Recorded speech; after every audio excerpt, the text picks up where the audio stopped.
ناظرین، میں مدثر احمد انقلاب ٹی وی کے لیے خصوصی پیشکش شمشیر بینا میں آپ تمام کا استقبال کرتا ہوں۔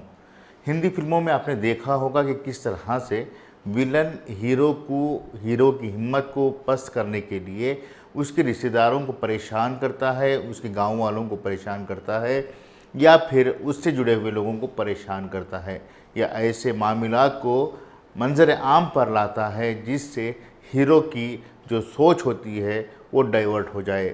بالکل اسی طرح سے اس وقت ہندوستان میں خاص طور سے مرکزی حکومت کی جانب سے ایسے منصوبے، ایسی سازشیں لوگوں کے سامنے لائی جا رہی ہیں جس سے عام لوگوں کے مدعے ان کے ذہن سے ہٹ جائیں، اور جن باتوں کو لے کر لوگ سڑکوں پر اترنے کی تیاری کر رہے ہیں وہ تیاری ناکام ہو جائے۔ کچھ دن قبل تک این آر سی اور سی اے اے کے معاملات کو لے کر ابھی بات ہی چل رہی تھی۔ اس کے بعد این آر سی اور سی اے اے کے معاملے کو خاموش کر دیا گیا، محض اس لیے کہ ملک بھر میں کرونا کی وبا پھیل چکی تھی۔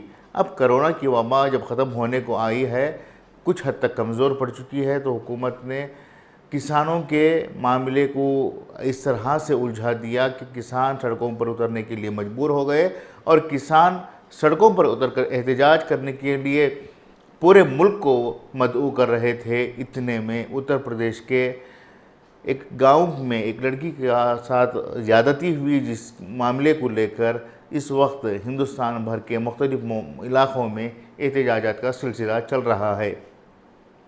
ناظرین، یہ تو ہو گئی ملک کی سطح کی بات، لیکن اگر ہم بات کرتے ہیں ریاست کرناٹک کی، تو اس وقت ریاست کرناٹک میں کئی علاقوں میں ضمنی انتخابات ہونے جا رہے ہیں۔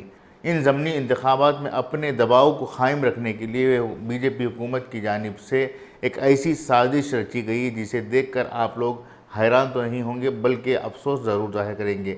جی ہاں، ہم بات کر رہے ہیں آج کانگریس پارٹی کے جو ریاستی صدر ہیں ڈی کے شیو کمار، ان کے گھر پر چھاپہ مارا گیا ہے۔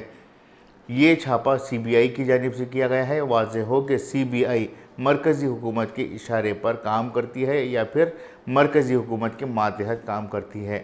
ایسے میں اچانک ڈی کے شیو کمار کے گھر پر چھاپہ مارنا، پھر سے ایک مرتبہ یہ سوال پیدا ہوتا ہے کہ کیا ملک میں جمہوری اقدار ختم ہوتے جا رہے ہیں؟ کیا ملک میں جمہوری نظام کو بحال رکھنے کے لیے، آزاد اور منصفانہ انتخابات کروانے کے لیے بی جے پی موقع نہیں دے گی؟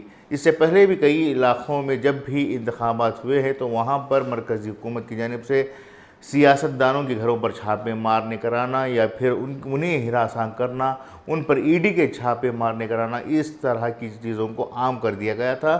اب کرناٹک میں بھی اس معاملے کو اچھالا گیا ہے۔